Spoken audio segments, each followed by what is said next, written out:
famously, when adaptations don't work of fiction formats, it's the phrase culture clash is used.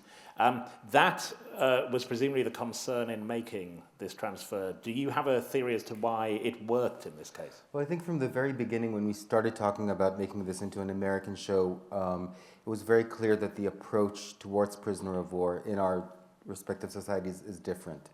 I actually wrote Prisoners of War when I was living in Los Angeles during the Iraq and Afghanistan wars, and you would never see on the news coffins coming back home. You would never see funerals. Prisoners of war were never discussed. Most of my American friends who are very savvy and very political don't know that there's an American prisoner of war right now with Taliban. He's been there for 2.5 years. It's just not a subject that is that sensitive on a national level, that is discussed on a national level.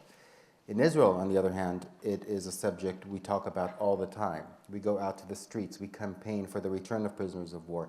We pay a high price, we demand that our government pays a high price for prisoners of war. So it was very clear that we need some kind of different mechanism for Homeland. Making the show about a CIA agent convinced that a threat is coming home was that mechanism, was the franchise. In Israel, we have an investigation. It's very clear in Prisoners of War that they're hiding a secret. The government is trying to find out what that secret is. But if at the end of the day, the show is about prisoners of war, and in Homeland, the show is about Carrie's character and her pursuit